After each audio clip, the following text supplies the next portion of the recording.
to talk about being excellent in the workplace, and there's no person to do this better than Petra Abba-Samoan.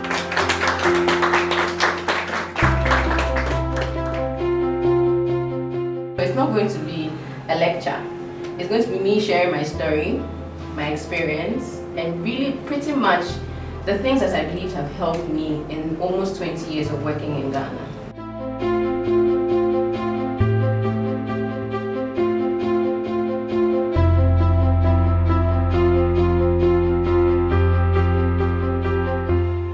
Punctuality. Early is on time is late.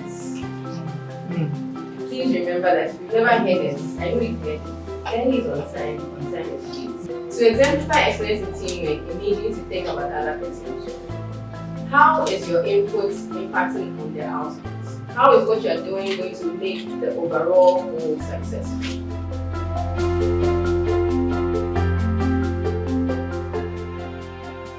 But thank you for inviting me, Solomon. We've been talking about me coming here for quite a bit, maybe half of last year.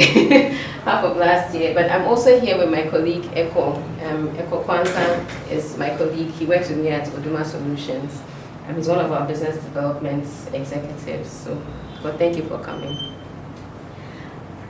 Excellence in the workplace. My presentation is going to be in 3 parts. I'm going to talk about the genesis and just a bit of context. I'm a writer by talent. So if I'm telling you stories, that's pretty much where it comes from. So I'm going to, the plot is what writers do, so structured according to my natural talent. So I'll talk about my career, the beginnings of it. I would talk a bit about what the rising action was, and then we'll conclude with what the map to excellence really is. And just before we walked in here, I was having an interaction with Solomon, Nana Kojo, and your MD, and we had a very interesting engagement because a lot of the things I'm going to be saying here today, I believe you guys have already modeled them and you live them. So this is just me giving you an additional layer of information from my personal perspective. So it's not going to be a lecture. It's going to be me sharing my story, my experience, and really pretty much the things that I believe have helped me in almost 20 years of working in Ghana. So let's get into it. This is a nice picture of me many years ago when I was younger. Not to say younger, because I'm still young, am I not? In Ghana, if you're, what's the definition of youth? Some of us are in churches where the youth are 45 and 50. So what's the definition of youth? Up to what age? 35. So once you're 40, you're no longer a youth. So in 2 weeks, I'll be turning 42. And so when I was turning 40, I started refusing all invitations to youth events. I started telling them that I'm no longer a youth. I can't speak on behalf of the youth. But in my mind, I'm 35. Like 35 is my default age. So please, if you see me, 35 is my default age. I'm staying at 35. Because age is a function of your mind, isn't it? Yes. The more you start thinking that you're old, you're old, you're old. So please, my age is 35. Okay, but this is a younger me. This is possibly in 2015. 10 years ago. And 10 years ago, West Africa had been, parts of West Africa had just been, was slowly coming out of the Ebola crisis. I don't know if anybody remembers that. Thankfully, Ghana was not impacted too much, so we didn't have many cases. I don't even think we had a case, maybe a few isolated cases, but it wasn't as difficult as in Liberia and Sierra Leone, which were 2 countries that I covered in my region. So at the time, I worked with an airline company as general manager, so I covered business development and sales for 4 or 5 countries in West Africa, including Liberia and Sierra Leone. And this picture is a picture of me in November of 2015 for an event that happened in the US. And at this event, I was sitting at the back of the room, actually feeling really down because it had been a very difficult year, the year before. And feeling like, I'm just tired. Because we had come out of Ebola, they had cut down the number of flights we had, there are lots of things that were, in my mind, impeding on the success that I wanted to achieve as a sales leader. And so I'm sitting in the back of the room, and then I just hear, we're going to have a new segment of this event, and it's going to be the special awards. And I'm thinking, there we go again. They're coming to remind me of how nothing has worked in my region. And so I'm just sitting at the back, and then I heard my name, Petra Samoa from Ghana. I'm like, did I hear properly? Because honestly, I'm one of those people who never wins like the lottery or anything, like anything about luck. I've never won any luck, thing that has to do with luck. It's always been like hard working, you know. So I'm sitting down and I'm like, special recognition, Petra Samoa, Ghana. And so I just reluctantly, okay, yes, that's actually your name. So I got up, and then they read the citation, and it says, in the markets rolled by Ebola, collapsing currency, stagnant economic growth, and overcapacity, Petra has led her sales team effectively, enabling Delta to maintain our position in the market.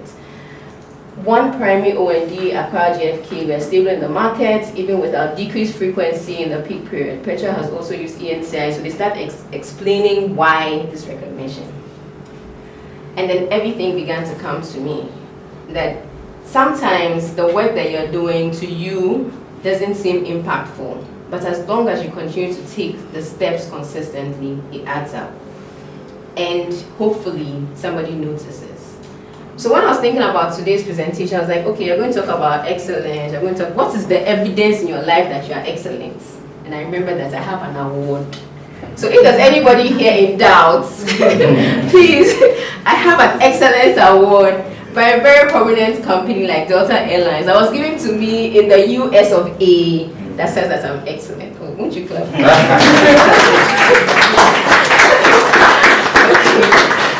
So that's a bit of how excellence has played out for me. But in terms of academic background, I recently posted on LinkedIn that I'm a thoroughbred University of Ghana person. First degree, master's degree, University of Ghana. I did a bit of my primary school in Nigeria. I came here, did JHS, and then did high school as Infantiman. There has to be an Infantiman girl here. She's not, you see, I said that there has to be, there's definitely an Infantiman girl everywhere you go, but she's not here today. It's a scientific activity. You know, we're one of the most populous girls' schools in Ghana. So everywhere I go, there's an Infantiman girl. If there's nobody from where I go, then there's me, right? Yeah. So even if you had said there's no Infantiman girl here, I would have said, but there's me, I'm here. Okay. All right. Professionally, I'm a chartered marketer. And I've managed diverse roles in different industries. Solomon mentioned, so there's the airline industry I've talked about. I did 9 years. When I joined Aviation Alliance, I joined as a national service person, and I left as general manager. So 9 years of my almost 20 years was there, and then I moved into media. So if you've heard about 3FM, I was one of the people who worked to launch 3FM. So I was 3FM's first head of station. And what does somebody who is coming from a commercial background in an airline company go and do in setting up a radio station? If I start telling you that story, we won't finish. But that's why I talk about diverse. So diverse roles, different industries. I did textile manufacturing for 5 years, and I've just recently joined Oduma Solutions. And Oduma Solutions is a cybersecurity IT company. My first degree is in political science with philosophy, and my second degree is in marketing. So are you wondering how I ended up in IT? Okay, story for another day. Solomon has to invite me back. Okay, but we'll talk about a bit of that, okay? And then spanning almost 2 decades. I've talked about this, so I'll just skip. But one of the key things I want you to remember here is my first management role was at the age of 26. There's a 25-year-old here thinking, I can't do this, it's too hard. Or a 26-year-old thinking, I can't do this, it's too hard.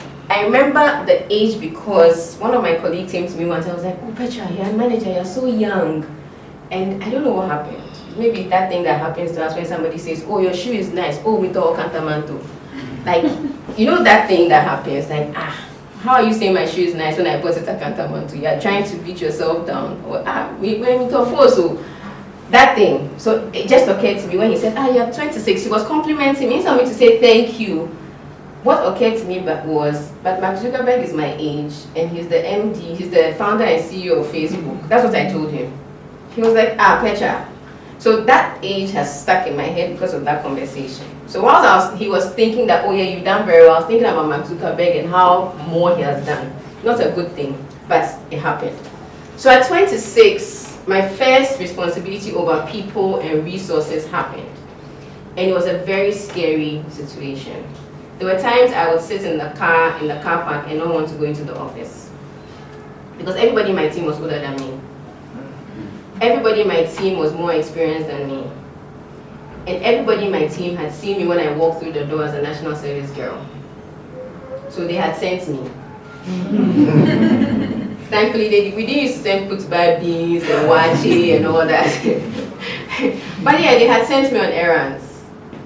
And just 3 years into my joining the team, I was given a managerial position and giving the responsibility over a team that was more experienced, more capable in terms of skill sets, and older. And how did I survive? Okay.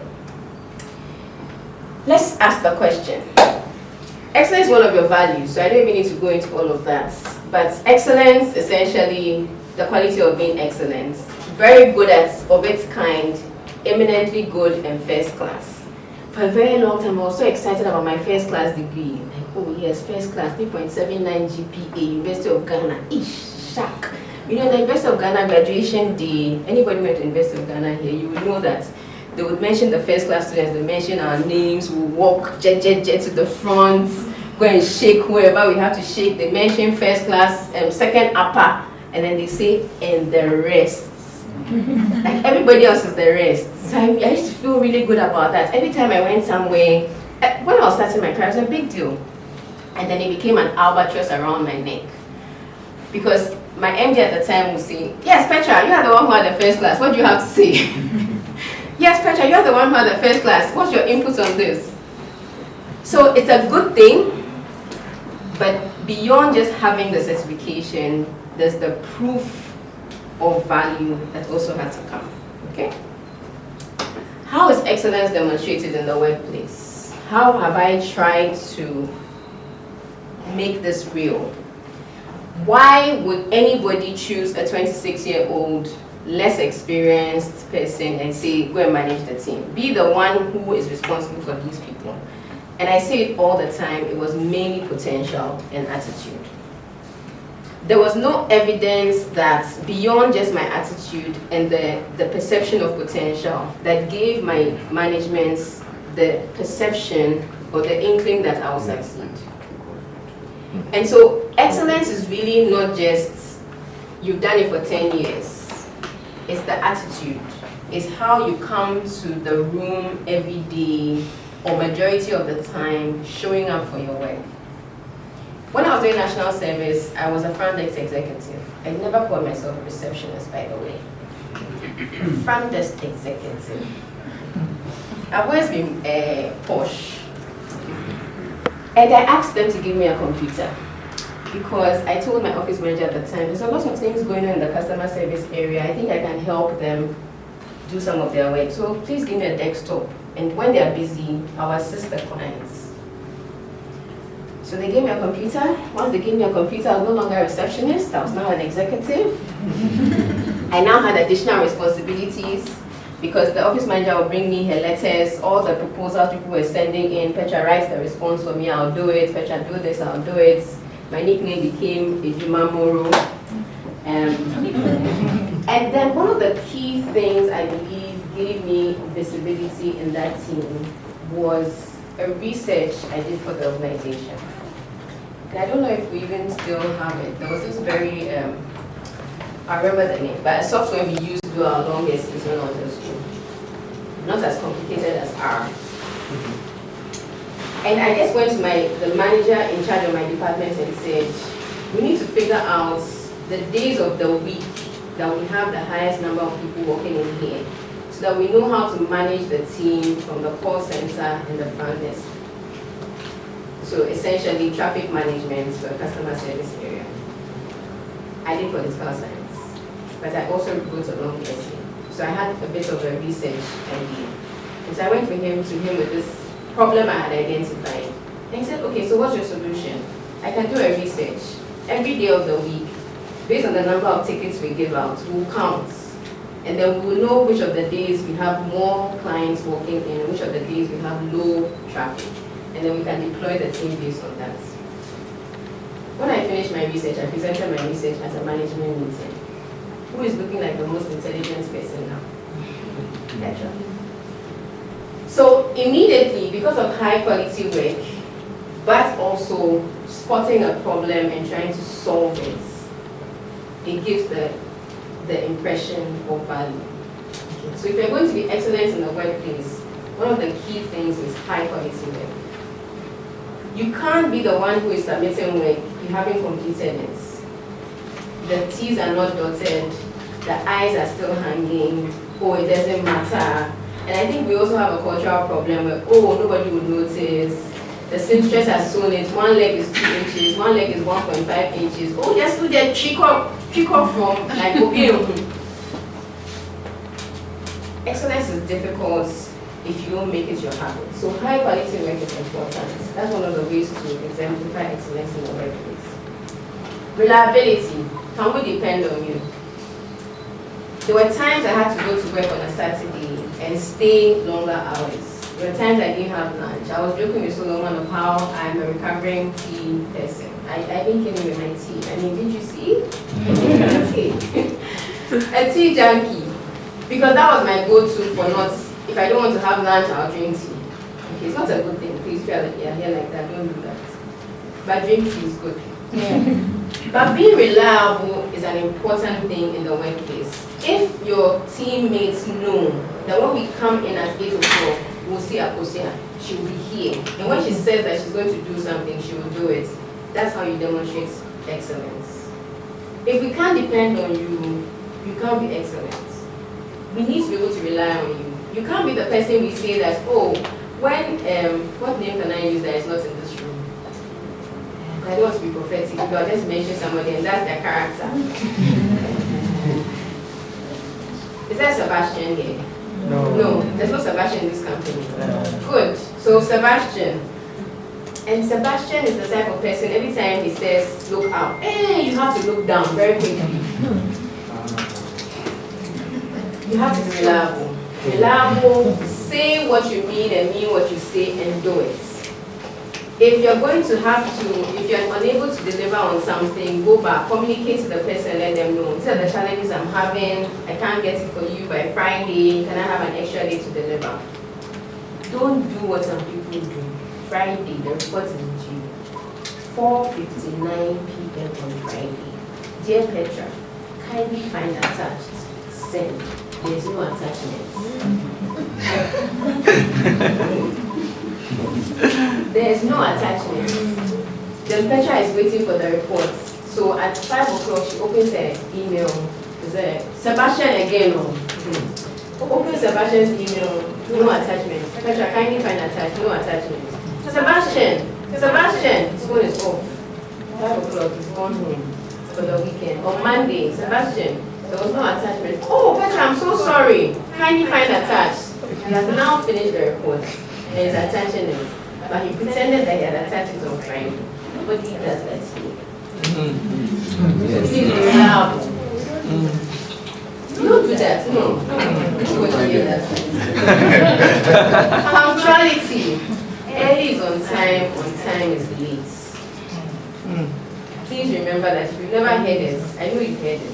Early is on time is late. If we say 11, we have a meeting at 11. It means we're starting the meeting at 11. Eko Kwanzaa, my colleague. We are starting the meeting at 11. We are not arriving at 11, waltzing into the room, trying to find where we'll sit, trying to figure out if the AC temperature is right. No, that's not excellence. Excellence is you arrive in the meeting and you are ready to go at 11. Excellence is before the meeting, you prepared what you want to come and talk about. You don't sit in the meeting when we're asking you for your report. Oh, please, I didn't know this is what we're going to talk about, so I don't have the information. Can I get back to you on it every day? So punctuality is key. N is on time is what? Late. Teamwork, very critical. How do you exemplify excellence in teamwork? By showing empathy to your colleagues. Everybody's not like you. Everybody doesn't have the same background, they don't have the same training, they don't have the same exposure. For those who work in marketing or ever worked in marketing, you know that one of the biggest fights in marketing or in the organization is marketing, and who does marketing fight in? Finance, right? So for activations, and they look at marketing as, oh, you're just a spending unit. And the finance people are always trying to cut down. Are there any finance people here? Yes, Sarah. Okay. And you've not been fighting them. But teamwork, to exemplify excellence in teamwork, it means you need to think about the other person too. How is your input impacting on their outputs? How is what you're doing going to make the overall goal successful? If you don't think about that and you only think about yourself and, oh, me, I've done my part, I don't have anything else to do. If Akosia doesn't submit the report, that's her business. When we go to the meeting on Monday, I'll say it as it is. I mean, me, that's how I am. I will tell you, what you've done is rubbish. I don't tell anybody this, but I used to be like that. Like, I'll come to a meeting and you say something, I'll tell you that doesn't make sense. What you just said doesn't make sense. That's why the lesson of all and growth and emotional intelligence, you begin to realize that you don't need to let people leave your presence feeling useless. It doesn't help. So teamwork suggests that you think about yourselves as working towards a goal and actually putting in the effort to achieve that goal. So always think about what can I do to ensure that the bigger picture is realized. What is my role? If I'm at the front, what do I have to do to make sure that what we want to achieve is realized? What is the role that I have to play? How do I help the next person? Because our strength is equal to our weakest link. The person you're looking at and saying, well, the person is always late and never doing anything well, they're contributing to the success or non-success of the organization. So you have to think about something. Professionalism, one of your values. A professional does what they're supposed to do, whether they feel like it or not. That's my definition of professionalism. You don't want to smile. You're a front-facing, a client-facing person. You have to figure out how to smile, even though everything in your head is telling you don't want to smile. You don't feel like talking to that person because on Friday before you went home, the person told you that, and then today, I'm going for all night, so I can pray on that girl's head because she has become a thorn in my flesh. Tonight, when I go for Alpha R, that's my topic. I'll put her name on the altar and pray on her head. This is a real life experience of mine. Somebody has told my colleague, a colleague of mine, she's going home. And then they call all night. Some petra girl there, they call Pompa Egoneso. Does everybody speak Tree here? You understand? I'm going to church tonight, and that girl called Petra, I'm going to pray on her head because she's too troublesome. And me, I'm her manager, trying to do what is right for the organization. You are going to pray on her head. And this person tells me, do I say I don't talk to them the next day? Oh, I'll call you. I won't ask you about your prayer. If your prayer is your prayer. But I'll talk to you. You have to work. The thing about working with colleagues is you don't have to be their friend, but you have to be cordial. There's a big difference. I don't have to take you to my house. We don't have to eat food together. But I should not allow the fact that we don't have a good relationship impact on the work. And we see that a lot in places in Ghana. I went to a restaurant recently. I went here, the lady said, go here. I went here, oh, go back to this person. Then she actually shouts to her colleague, who do you know that in the morning you offended me. I'll pay you back. I'm like, how's that my problem? Why can't I just get my food in peace? It happens. Or who hasn't been to a restaurant and you complain to the waiter, oh, something is not good with the food. The chef, oh. The chef, that's for this man. I've been talking, son. The organization doesn't want to listen. That's how they are. Even me, very soon I'll leave the company. I'll leave the company because I can't work with people like this. And this is to an external customer. It happens. Okay. So you want to think about yourself as a professional. You do what you're supposed to do. This is not high school, so nobody is supposed to babysit you. And when you say nobody's babysitting, like, you're supposed to help me, yes, your manager will assist you, guide you, coach you, but you have to do your job. If you come to work on Monday morning and you had a very bad weekend, you have to figure out how to do your job. If you can't be there, communicate with your manager. Okay? Don't let it be that you're consistently the one who is not delivering, you're not doing what you have to do, and you always have a reason. And to my sisters. Oh, you're actually outnumbered here, so I can't say everything. Okay. Yeah, I've had 3 children whilst working. This might not be your story, but let me tell you my experience. My first son is a Kofi. He was born on a Friday. I went to work on a Thursday, had him on Friday morning. My daughter is an Amma. I went to work on Friday, had him on Saturday afternoon. And then my third son is a Kojo. I went to work on Thursday. They asked me to check in on Sunday, so I had him on Monday. And in all of these 3 instances, I had to go to work every day, even though I didn't want to, even though it was very difficult. In the first instance, even though I wanted to vomit on everybody in my office, I had to swallow my vomits. So there are things you're going to experience just by the biology, your biological makeup, that's going to make it difficult for you to work. But once you've decided that you want to work, you're going to have to figure out how you can manage your things. So you can't take 4 days off every month for, you know what it is, right? It's going to be difficult. And there are going to be times where you're going to have a young child who is unwell, and you're going to be expected, you have to take the child to hospital, anybody here with young children, and still show up for a meeting. I had a situation where my toddler one day decided that today he's not going to school. If anybody here has a toddler, you know what it feels like. Today, he's not going to school. And I had a management meeting. He's crying, he's lying on the floor, he's doing all his tantrums. So I was late for my management meeting. I sent a message ahead of time, I'm running late. I walked into the meeting. The first comment was, you don't think this is an important meeting, that's why you're late. See my phone and my toddler was crying? But those are the challenges that you're going to experience. So you need to brace yourself for them. Okay. The easiest thing to do is I've stopped work. And which is very common. Immediately the first 12 weeks and the vomiting starts. Oh, I can't do it. It's too difficult. I did sales till my almost 7th month with my first child, with my stomach, driving around Accra alone. I didn't have a driver. It was difficult. And I don't think that's the best situation, but it happened. So you're going to experience things like that in the world of work because of your biological makeup that makes it more difficult for you, but you have to do double to succeed. Okay, so I'm not scaring you.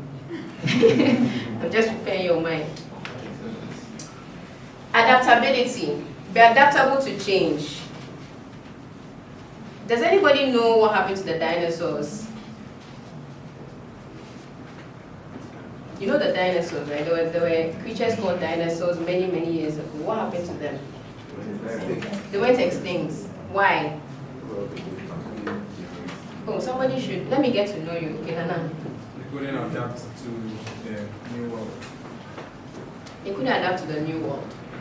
So science tells us that as the environment changed, their makeup couldn't adjust and they became extinct. And when you study dinosaurs, you realize that they're the strongest, biggest creatures that possibly ever walked the face of the earth. Yet, they don't exist. So really, in the workplace, it doesn't matter how qualified, how competent, if you can't adjust, you become extinct. And the worst thing you can do to yourself is, I've done this for 10 years. I've been here since the company started. This is how we do things here. You just came for university. What do you know? Every day, things are changing. When people come in with new ideas, it's difficult when you have existing structures to even listen. That's the truth. But please be a bit open-minded. Okay, you don't have to take everything, but just be a little bit open-minded. So adaptability is key. When we're interviewing people, we typically ask them how much can you handle pressure? And I don't know, maybe possibly a few people here who have been put on their CV, ability to work under pressure. And then you hear one day that the person who wrote ability to work under pressure has slapped their boss. The pressure is not just the regular pressure you're thinking, like, oh, deadlines and things. Sometimes pressure can come from clients. It can come from things that are outside your control. It can come from you not being able to communicate difficult information. It can come from colleagues who you are finding it difficult to work with. All that is pressure. Okay. But learning how to adapt, trying again to adjust will help. Sometimes location, sometimes job roles. In the 9 years I was in my first job, I did maybe 4 different roles. I worked in national service, I was put at the front desk, then I was moved to the call center, then I was moved to sales. And trust me, my sales, the first few years of my sales job was terrible. I wasn't seen top at all. I was just confused, walking around like a leaf. Political science. And then you just look at me and say, go and do sales. And yes, they were training me internally, giving me all of that, but Charlie, it was still hard. And that's how come I ended up doing marketing. Because I started asking myself, what can I do to get better? How can I understand this better? And so I went and did the certification. It opened my mind more. It helped me understand. It made it easier. It didn't make it easy. It made it easier. It's still hard. Okay, all right.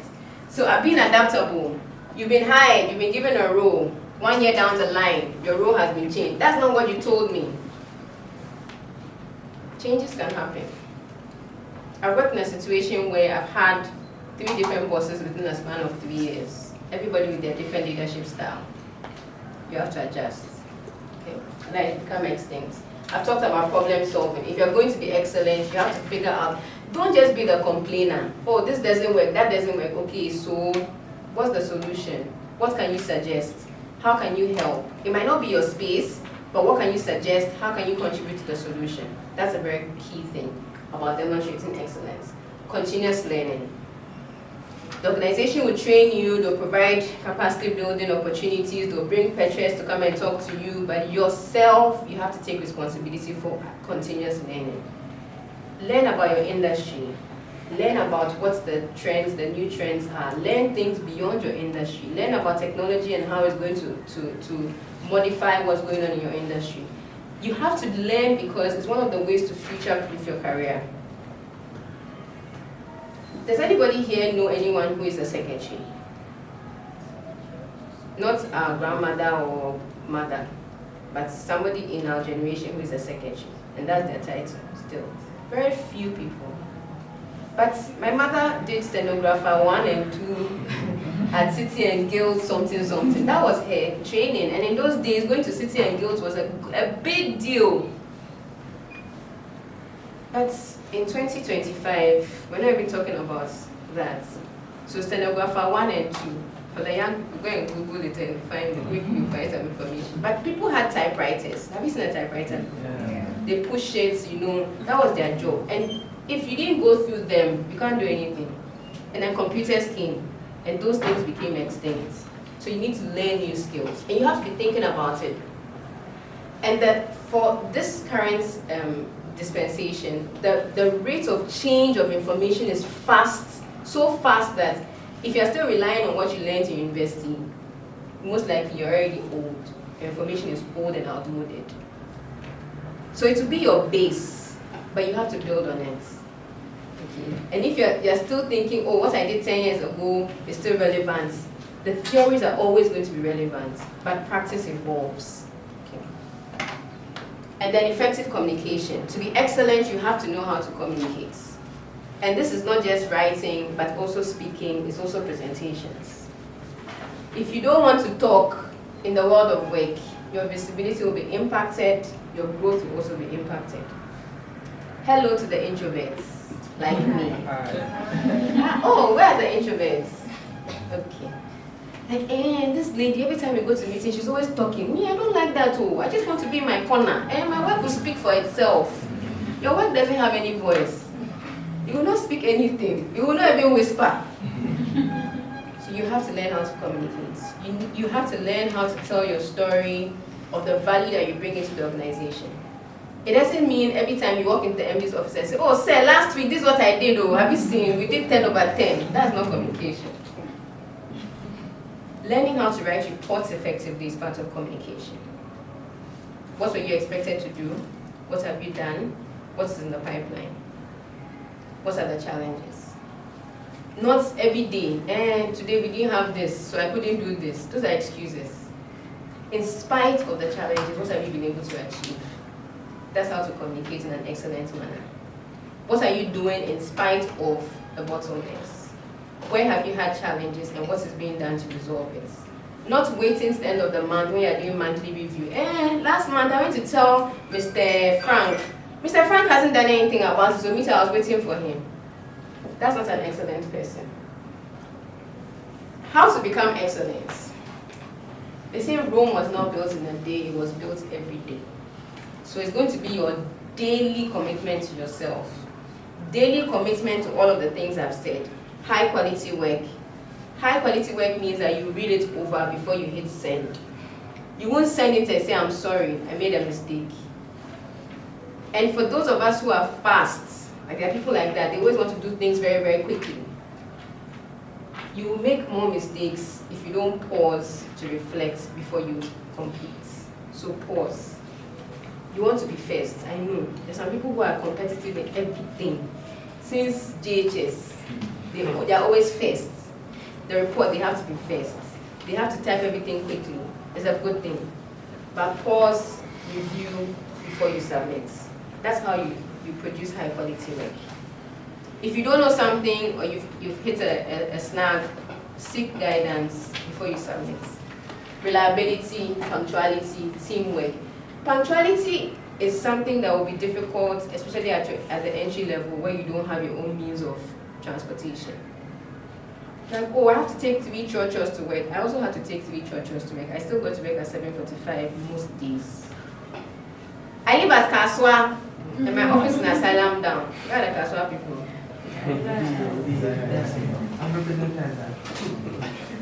Once you accept a role in a certain location, it becomes your responsibility to make the commute work.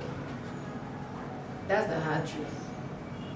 Except you have an arrangement with your organization where you can either do flexi or extended hours, you can make it up. But your excuse cannot be, my house is far. That's not an excuse. Every day. Me that my house is far. Me that my house is far. I had a colleague who lived in Kaswa, and my agreement with him was 5 sharp, he can go. So as his manager, I made sure that whatever we are doing, I allowed him to leave 5 sharp, because this guy got to work every day before 7 o'clock. So think about the time he's waking up so he can make it to work, because he didn't want to be in trouble. Okay. So all of these things, you have to do them consistently. Consistently learning how to communicate, consistently spotting challenges and resolving them, consistently working together with your team, consistently being professional and adaptable, consistently being effective in your communication.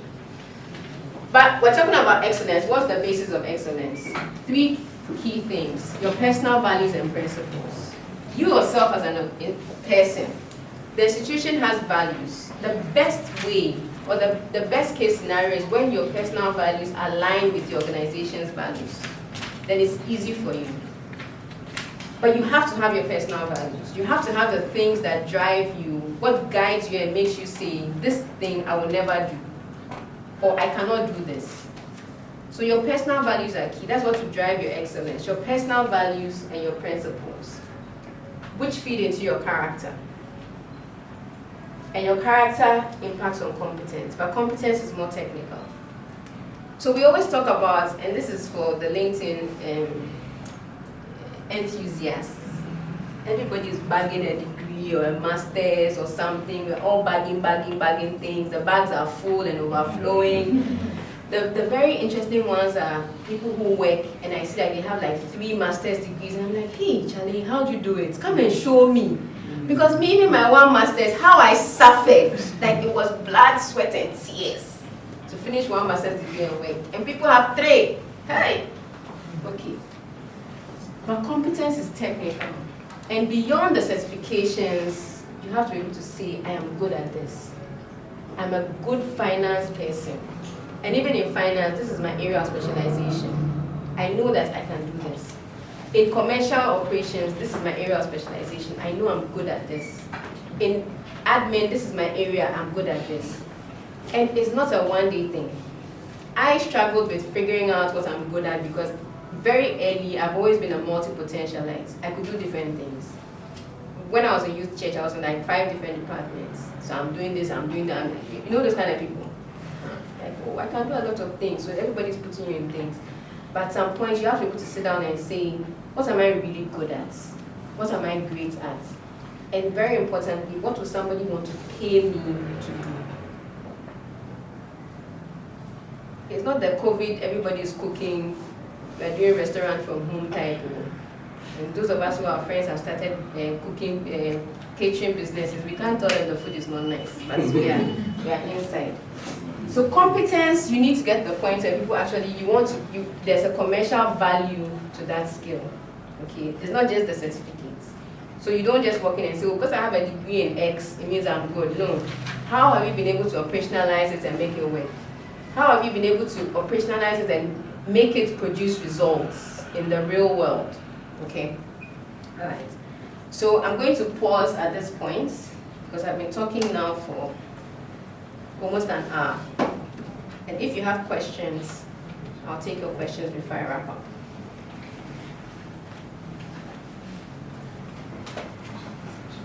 So while you're thinking about your questions, essentially what I've been talking about is what is excellence? It's essentially being first class, not second upper, not and the rest, but being the best. So this is not an easy thing. Anybody here who's gone through the academic system knows that it's not easy. A first class means that every day you're reading, or you're sitting up, you're doing the hours, you're putting in the efforts. It's not going to be easy. How is it demonstrated? I've talked about 9 things. There could be more. How to become everyday. It's going to be an everyday business. Every day showing up with your best foot. Every day trying to be your best. Will you do 100% every day? Not likely. But every day you're putting in the efforts. And I've said your excellence is based on 3 things. Your personal values and principles, your character. Excellence is actually a character trait, and then competence. If you're good at something, the level of frustration goes down. Do you know that? A lot of times my mental health is impacting my mental health. It's because the thing you don't know. Like you just don't know. You're not good at it. And you will not admit that you're not good at it. So somebody will teach you. They've given you a task. You can't deliver on the task. They've told you you didn't do it well. You're upset. It's traumatizing. I'm emotionally traumatized right now. I don't know why this person is always raising their voice at me. Please pause, reflect, and measure yourself. You yourself must be able to tell yourself that this thing I'm doing, I don't know. I'm not good at it. And then work on a plan to close that gap. In every new endeavor in the workplace, there will be gaps. My gap going into IT was my technical gap. I did an internship for a couple of vacations in an IT company. It had nothing to do with cybersecurity. Do I say because I don't have that, I won't accept the role? Or I won't try? No. Or I didn't say that, rather. But how do you close the gap? Are you going to do courses? Are you going to ask questions? Are you going to learn? How much reading are you going to do? There has to be like a consistent. Because the more you don't know and you're exposed to a function that requires you to know something, the more frustrated you'll be. A lot of the anger that people have in businesses, in teams, because really, I don't know. But they will not say. go and do this thing. No, I asked Akosha to do it. Akosha hasn't done it. Why haven't you done it? Because Akosha is supposed to do it. But really and truly, the person doesn't know how to do it. And you should have the humility to say, I haven't done this before. I'm willing to learn. Can you show me how? And I was very excited when your MD said you just started a mentoring program. That's a wonderful opportunity for you, because mentoring gives you the safe space to learn. If you tell your boss, I have an IT degree, but I don't know anything about networking. You're like, eh? So what did you do to pass the exam? Hey, these days our universities, dear. Oh, just rubbish. But if you tell your mentor, I have an IT degree, but we never treated this area, I don't know what to do. The mentor would guide you and show you what to do in a safe environment. So that's what mentorship is about. To help you close the gaps that exist. Mentoring is not about taking pictures. Oh, I know Petra. Let's take a picture. Let's post it on LinkedIn. She's my mentor. After that, income. What about that? No. And I get so many requests every day. Oh, hello Petra, can you be my mentor?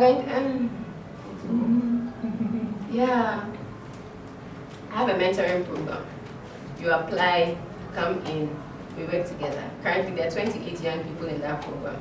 I've decided that this year I'm not adding anybody. Oh, I've added Nana. by executive fiat. But for a lot of the requests, it's about association. We want association. We want to say that we know you. You are my friend. We had pictures, we took pictures together. When is your birthday? I'll post you. Everybody will see that I know her. Hey. No.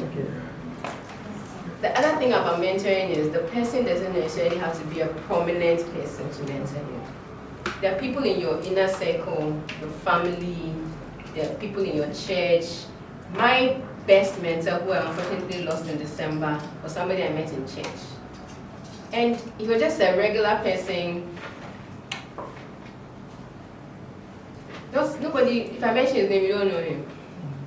But for 20 years of my adult life, he played that role. Okay. So think about mentoring as a path towards your growth. Be very clear on what you want to achieve. What are the questions? Every time you have an interaction with your mentor, what do you want to achieve from this meeting? Not we're going to hang out. Me, if you want to hang out with me there, I like hanging out. Ask Echo. Like, we'll gist, we'll eat.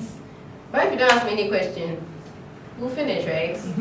By all means, I'll tell you something. But you might not achieve what you want to achieve. So think about mentoring as closing the gap, especially your competence gap. So a professional mentor is to help you close that competence gap. You've identified something. Thankfully, you might not even know, but they can identify it and help you close the gap also. Okay, all right. So let's go back to our questions. I'm sure by now you've figured out what questions you want to ask. And the person who is thinking, oh, I want somebody to go first, then I'll go next. I'll be gone very soon. So I wanted to ask, how do you become excellent without being overconfident overconfident or being conceited? How do you avoid being conceited or? Is it the perception of being conceited? No, you are. No, you are. But then you can't identify it yourself. So I know I'm good. Let's say I'm good in IT. I'm good in all aspects. You call me, I'm able to deliver. And then I get to a point where I know that anytime I'm able to do it, so I stop learning. I stop applying myself. You call me, I tell you, just give me a couple of minutes, I'll solve it. And so you have that perception in your mind that I'm very good at what I do, nobody can tell me anything. And you can't identify it yourself. Does it take someone to mention it? So I just okay. That's one of the things that one of the benefits of mentoring, but also having a good relationship with your internal customers and people who can be mentors internally. So your manager can spot it and say, Charlie, I know you're good at this thing, but if you continue there's other things that you can do beyond just this space. So they can add to that. That's one way. The other way is now we're talking about it. So please everybody listen. One of the things you shouldn't do is to get the point where, oh, right now, dear, I have arrived. there's a verse in the Bible that says, we do not count ourselves to have attained, but we continue to press on. How does somebody like Paul say we are pressing on when he's already achieved everything? You know. So what I have done is, I've intentionally placed in my immediate view people who are doing much, much, much better than me and still striving to do more. So I never get the point where like, okay, I've written 2 books, and after the 2, you will not write again because you've done 2. Not in comparison, but in giving yourself the sense of there's more that is possible. Okay, so always thinking like that, the culture of continuous learning, what else can I do? And learning doesn't have to always be certification. It can be that, but it can just be your regular. So every morning, the first 10-15 minutes, are you reading about your industry? Are you reading about what's going on in your space? What's going on in the world? And your brain is a sponge. So when the information is supposed to come out, it will come out. If you don't put anything in it, IT, it's garbage in, garbage out, right? And that's one of the biggest challenges for young people. Because you're thinking, and as you develop in your career, you begin to meet other people. Like, oh, what am I going to talk to them about? It's because you don't have anything in your head. So put the information in it. Not like go and put your leg in water and be chewing and pouring. No. Expose yourself to the information. Read. Not only Facebook. And you guys are not on Facebook. Like, no, you don't spend all your time on Facebook. But read. Subscribe to newsletters. When the newsletters come by email, actually open them and read them. Read them all. Because see, all that information goes into your brain. When it's time for you to bring it out, it will come out. I recently was exposed to a pure Ga funeral. That's the only time I realized that I can speak Ga. Like properly. I used to use Ga as a decoy for my children. So when me and my husband want to say something, we'll say it in Ga so they don't understand it. And I just felt like, well, I don't really understand it. I'm just like words, you know. Oh, we're going out, let's go. So I did not see that we are going, let's pass here. Those type of things. But when I got involved in the culture and everything was in Ga, I realized that I actually understand it because I've been exposed to an environment where the speakers were native Ga for a very long time. So even though they didn't speak Ga to me, my brain had learned it. Okay, so that's how learning is. So expose yourself to the environment of learning. Be involved with people who are learning and going somewhere. See them, let them be in your space. And that helps as well. So you don't become like a local champion. Okay, like me, here, dear, I'm the best. Look for people who are better than you that you can also learn from. It doesn't mean that you shouldn't be confident, because that's another thing. You have to balance it out very well. Otherwise, you always feel like you're less than. Like they say, you always find people ahead of you, people behind you, people you can encourage. Self-confidence is very, very important. Okay, but not having an overrated opinion of yourself is also something you have to work towards. You have to have a good level of, I am worthy, I'm enough, yet I need to work on A, B, C, D to get me to my next level. Okay, so I look at patterns. If I see that this thing is repeating a pattern that I've observed previously, I try and ensure that the pattern does not repeat itself. Okay, so those, but in terms of career feelings or regrets, I don't have regrets. Maybe I would say, as a younger person, how I communicated. So when you're a younger manager and you're put in charge of people, you kind of get the sense that you have to be like, you have to show them who the boss is. Because you're now the boss. And that created a lot of problems for me in my first managerial job. Because instead of engaging them, I would send them emails and say, dear all, henceforth, know your place. If you do this, this is what's going to happen. But that type of behavior doesn't build trust in a team. It doesn't allow for cohesion. You don't build, your team needs to believe that you are there for them. Okay, you're not just the boss, but you're a leader. You're there to influence them, to help them succeed. So I had to backtrack on that and then now build trust, make sure that they trusted me, they knew that I was there for them. But it was my coping mechanism. I was younger, less experienced. I felt that now that I've become the manager, I had to show them who the boss was. Okay, so that would be the only other thing. But leadership is a journey. As you learn, you say you know better, you do better, right? But I want to add this. You can still go into politics. It's still. It's still yes. It's not far off. Yes. Thank you for the reassurance. Okay, I wanted to choose the right party. And the right timing, because you can be in the right party and then you lose the election. So going through your profile and all. You people have been stalking me. I realized you have the exposure, and then I know you had, in the course of your career, you had had interactions with people in the Western world. I wanted to find out what if with your interactions with the people in the Western world, what have they done to succeed that you think you've learned from them that can be practiced in our space, our world? So exposure for me actually is not directly linked to just my career. I grew up in a very diverse, my childhood was a bit diverse. So I mentioned I went to school in Nigeria. My paternal grandmother is Nigerian, was Nigerian. So I lived there for 12 years. The school I went to was what the Nigerians would say an Ajebota school. So in my class, up until like class 7, maybe there were only like 2 black people. And everybody else was the child of a diplomat or something. So that's my background. And then my dad was a doctor, so we traveled a lot. So by the time I even started working, I had gone to different countries and seen different things. And I say this as what Christians would say, a testimony. That those things from my childhood were a good thing because they exposed me to the bigger world and all of that. It wasn't by my doing. So I have that advantage. I don't shy away from it. I know that a lot of times we want to tell the story of we were very poor and very struggling, and then all of a sudden by our hard work, please. Yes, there was a point where the silver spoon fell out of my mouth. Yeah. And then I had to be like everybody else who was taking their church. So the 3 churches, it was real. I mean, I didn't have a residence on campus. I had to commute. So there was a time when my family went through a very, very difficult extended period where I experienced life real. When I started my career, I was taking church to work.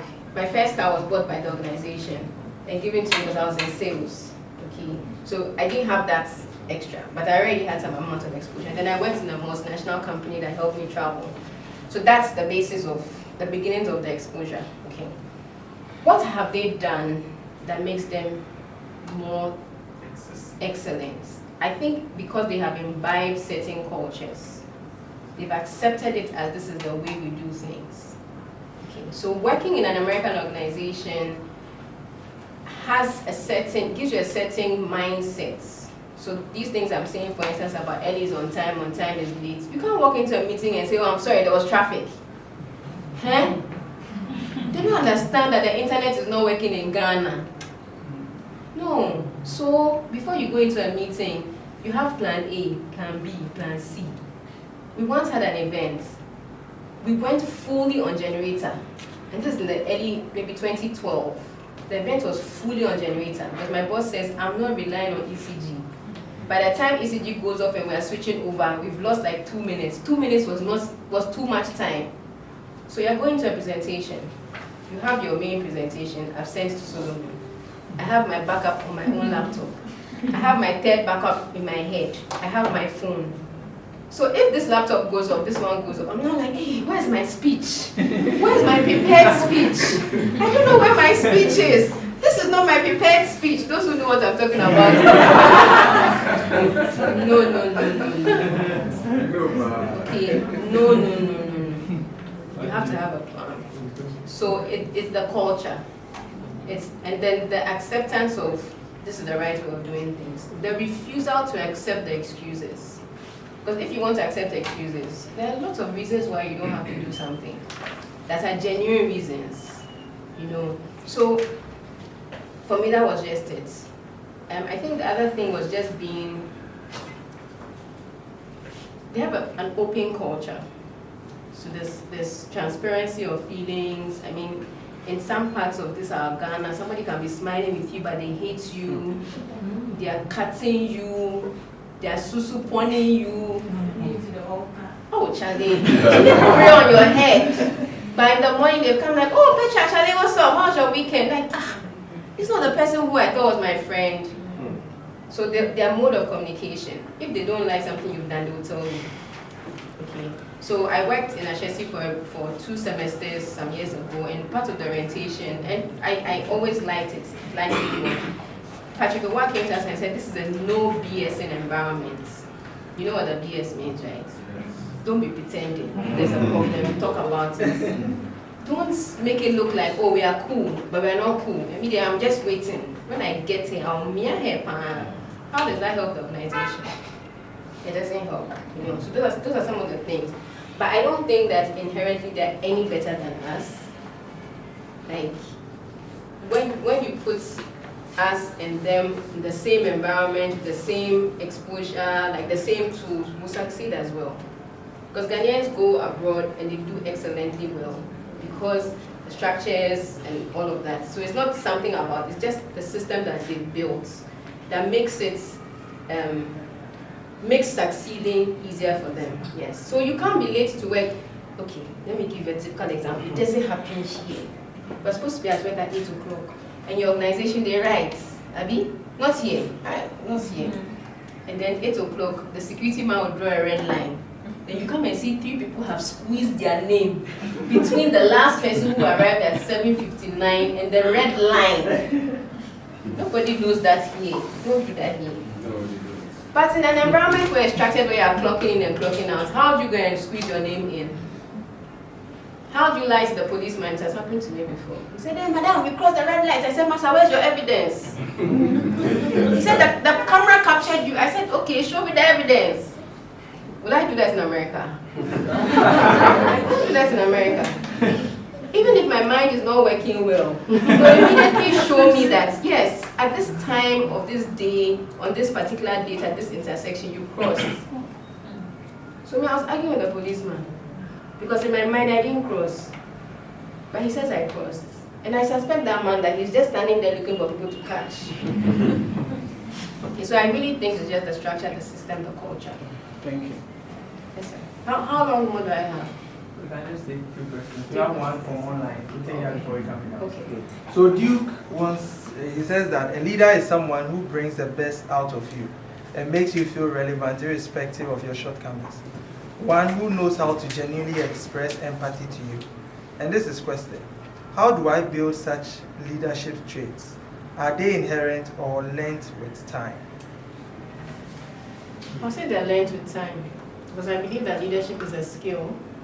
The thing we say that leaders are born and made, yeah, leaders are born because you have some natural tendencies to be maybe confident. Your exposure, your upbringing can predispose you to certain behaviors. But the skill of leadership, you learn it. You learn that when somebody calls you and says, or sends you a message and says, hey Petra, I'm not feeling well today, I can't come in. You don't say, hey, you every day. You're always sick. Are you a stickler?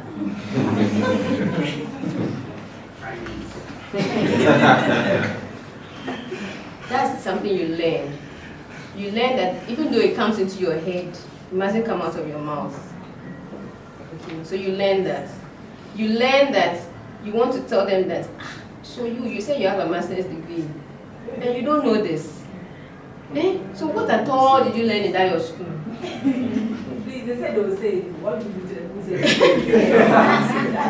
Please, the person will leave you feeling very useless, and it's not the person. Okay. So leadership, what Duke said about is empowering. There's another way of saying it. But didn't you say you have a master's degree in marketing? So tell me, what are some of the areas that you studied so that we can look at some of those things? You should be able to tell us, I mean, bring your marketing into the room. Let them feel like, yes, besh. Hype them, you know. And then for, you know, if the person has a good attitude, they'll go back and look at their notes and come back the next day with some better information. Okay. So it's a learned behavior, okay, skills. And your leadership journey will be ups and downs. There are things that you will do that you will not do well. you learn from them, next time you do better. And one of the things I've come to believe is when you don't do well, be honest about it, say it. That's how your team also gets to trust you. Okay, so don't, okay, I said it. I told you something. You said yes, I told you something. I'm like, no, I never said that. And then you give me evidence.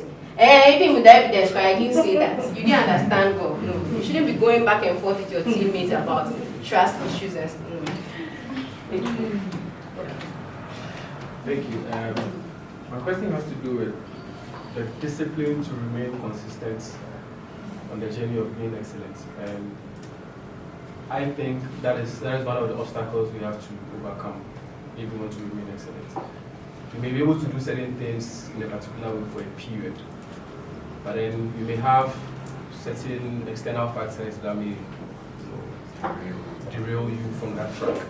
My question is, from your personal experience, how have you remained consistent with becoming excellent? How have you remained consistent? What are some of the things you decided to do, things you were intentional about? So for one, I'm not consistent 100% every day. That's one thing. I don't think there's anybody, okay, well maybe there's some people here 100% perfect. What I have done is, every time there's an inconsistency, I don't let it be too long. I try and find my way back. So one of the things I've tried to do in the last 3 years is be very physically active to maintain a certain frame for myself, okay, body frame, which means that going to the gym, eating, and it's tough with my schedule. But what I've done is, if I miss, I just find my way back. I don't whine about it. I'm like, oh, right now, dear, for 1 month I haven't gone to the gym, so it means that I've stopped. It's too hard. I didn't go to the gym for the whole of February, but I walked for 3 of the Saturdays in February. It's not the same. On Monday when I went, I was huffing and puffing like my chest was going to explode. But today, I'll go back. Because I know that if I don't go today, the next time I go, it will be more difficult. Okay, so for me, it's just the keeping at it in spite of the difficulties. With whatever you want to do, like reading. I'm an avid reader. Doesn't mean I read every day. At a point in my life, I was reading every day. I'll go to the office by 6:30. I'll use some time to read. I'll use some time to structure my day. Now I can't read every morning. Okay. When I'm writing, I block out time and write every day. And what has helped me with those things is to get an accountability partner. So my very first book, I had an executive coach who was my accountability partner, who I paid to make sure that I finished the book by certain dates. So every day I had to report to him. I've written X number of words. This is where I was yesterday. This is where I am today. Okay, with a punitive measure in place. Okay, so there are things like that you can do. Any habits you want to inculcate, there's this book, Atomic Habits. If you've not read it, please find it. It's a good book to help you develop habits. There's one of the principles that says make it easy. So if you want to do a certain task, line it up in your view so you can do it in that order. So you come out of the bathroom, you do A, B, C, D. Line it up like that so you don't forget. Okay. So I don't think that you be everyday consistent, but when you remember, do it. Like if you want to read every day, find a time that is convenient, not an inconvenient time. Like you say that you want to read your Bible every day, so you forgot about it in the morning. Now you've come to work and it's 9 o'clock and we have a meeting. I have to read my Bible though. That's my covenant with God. But it's not your covenant with the company. Okay? It's not the time to read at that time, but you want to be consistent. You have to find a place that works. Like it has to be within the things that work.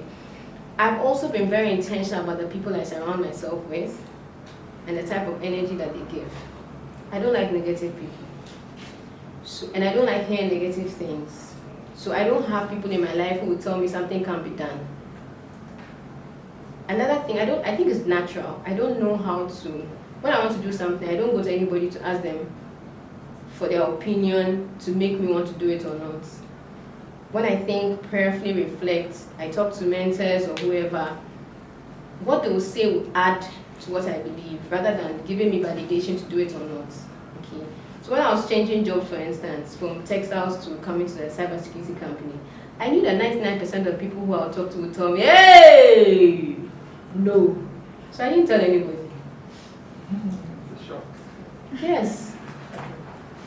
I didn't tell anybody because I knew. Everybody like, oh really? Won't it be difficult? And if it's difficult, you help me. You see, so there's that. You need to decide, but there has to be people that you talk to. So there are people in my circle is like a dot. In my circle, it's like a dot. There are very few people. So you have to have people you talk to. But there are people who will tell you, this thing you want to do, nobody has done it before. Hey, in our family, we don't do that. Oh. I will not tell you anything. So you won't come and tell me in our family, we don't do that. In our family, hey, I won't tell you. So I'm very, very careful about the people I talk to about the type, because there was an opportunity I got in maybe 7-8 years ago. I actually had a mentor I spoke to, and the first thing he said to me was negative. It made me question my acceptance of that opportunity. But it turned out to be a very good opportunity. So people will reflect or advise you based on their experiences too. So that's another thing. When you have a mentoring relationship, be very careful that it's not just their personal experience and their biases that they're throwing on you. Okay.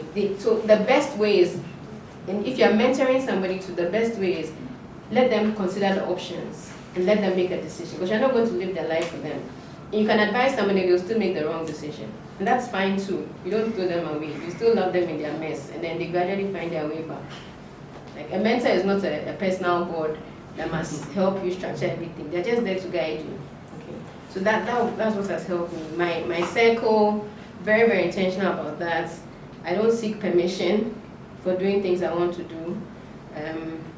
And I get back on track when I miss the track.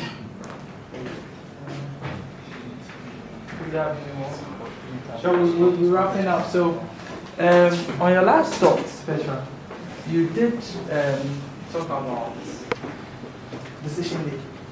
There's this weekend I was watching the Diary of the CEO, or the special agent, what's in the least thing. This, I can't get over that particular episode.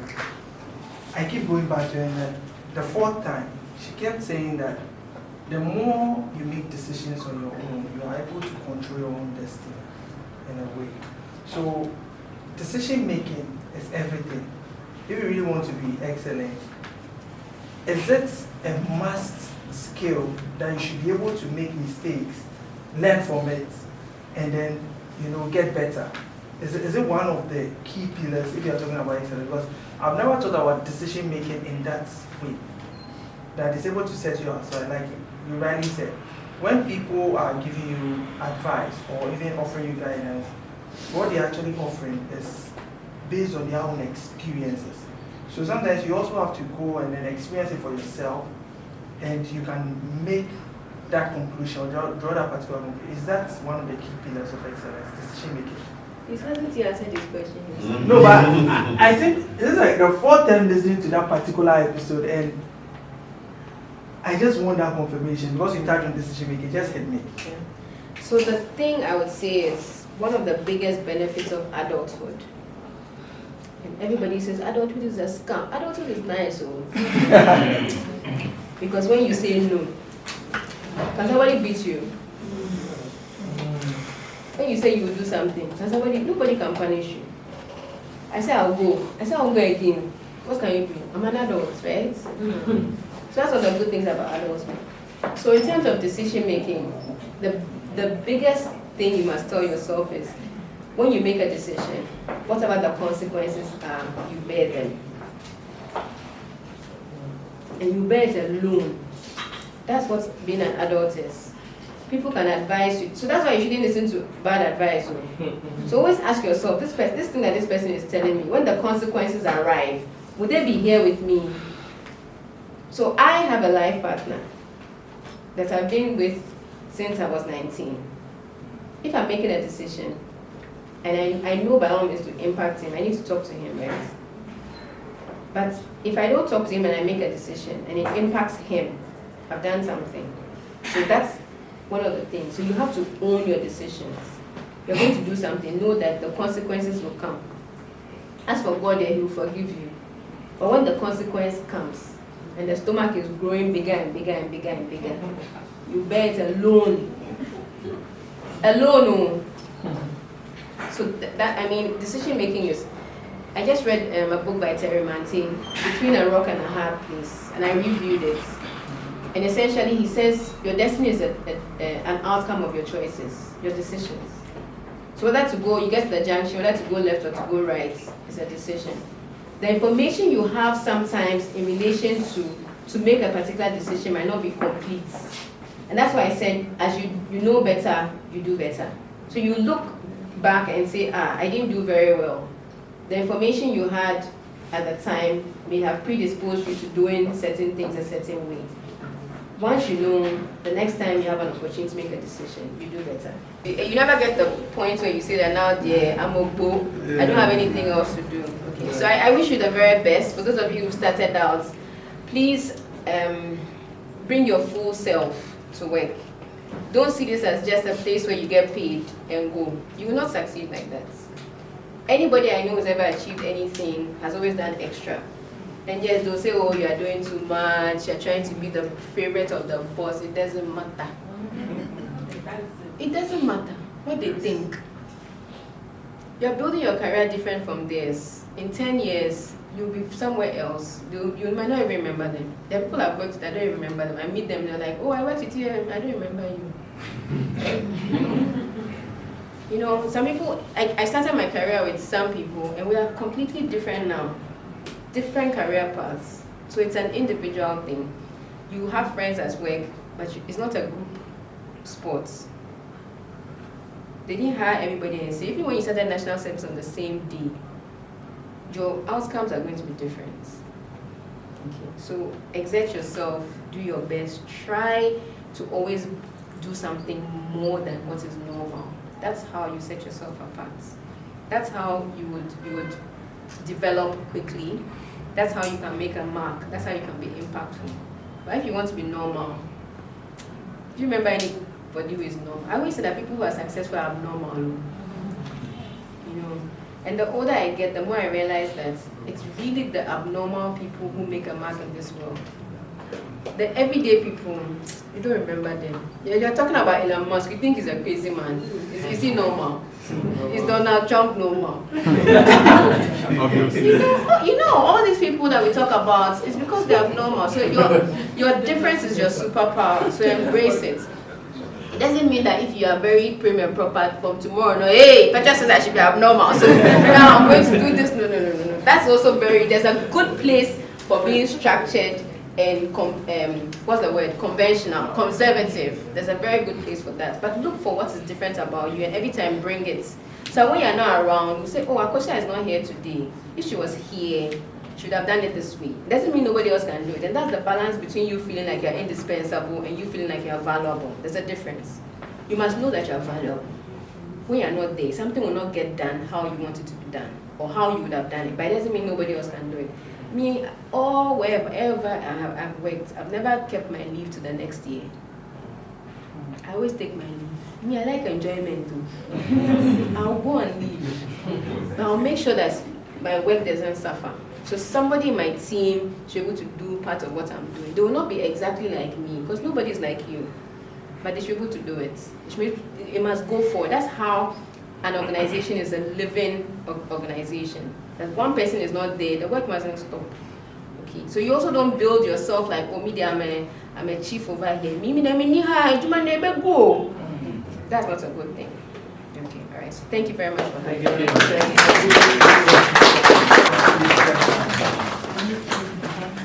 We want to thank Petra for such an excellent presentation.